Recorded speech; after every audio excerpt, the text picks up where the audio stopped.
জুলাই গণঅভ্যুত্থানে ৫ই আগস্ট ছাত্র জনতার বিজয়ের বর্ষপূর্তি উপলক্ষে পটিয়ার সাবেক এমপি গাজী মোহাম্মদ শাহজাহান জুয়েলের পক্ষে পটিয়া উপজেলা ও পৌরসভা বিএনপির অঙ্গ ও সহযোগী সংগঠনের উদ্যোগে বিজয় মিছিল ও সমাবেশ পটিয়া উপজেলা বিএনপির সাবেক সভাপতি আব্দুল জলিল চৌধুরীর সভাপতিত্বে ও চট্টগ্রাম দক্ষিণ জেলা ছাত্রদলের সাবেক সাংগঠনিক সম্পাদক গাজী মোহাম্মদ মনির সঞ্চালনায় অনুষ্ঠিত হয়েছে।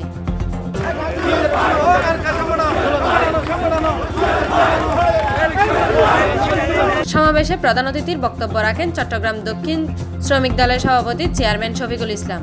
বিশেষ অতিথির বক্তব্য রাখেন পটিয়া উপজেলা বিএনপির সাবেক সাধারণ সম্পাদক আব্দুল মোনাফ, জেলা বিএনপির সাবেক শিক্ষা বিষয়ক সম্পাদক চেয়ারম্যান জসিমউদ্দিন মাস্টার, সাবেক ছাত্র বিষয়ক সম্পাদক ইসমাইল চৌধুরী, মুজিবুর রহমান, পৌরসভা বিএনপির নেতা নজরুল ইসলাম, সাংবাদিক হাসানুজ্জামান বাবু, নুরুল আমিন, আনোয়ার হোসেন মিয়া, মনসুর আমেরি, পটিয়া উপজেলা যুবদলের সাবেক সভাপতি ফজলুল কাদের, সাধারণ সম্পাদক শফিকুল ইসলাম, বিএনপির নেতা শাহাবুদ্দিন খোকন, কাজী আবু তাহের, শফিউল আজম, আব্দুল মুতালিব মনু, বখতিয়ার উদ্দিন বকুল সহ অনেকে। আমাদের কমিটমেন্ট একটা, মানুষ শান্তি চাই, যে শান্তি আমরা জুয়েল ভাইয়ের মাধ্যমে পটিয়ার মানুষের আগ্রহকে আমরা প্রতিষ্ঠিত করতে পারবো, মানুষ তার আশা পূরণ করতে পারবে।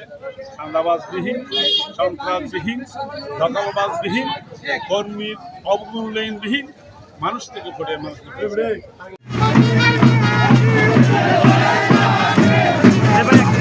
এ সময় মিছিলটি পটিয়া উপজেলা গেট থেকে শুরু করে পটিয়া বাস স্টেশনে গিয়ে শেষ হয়।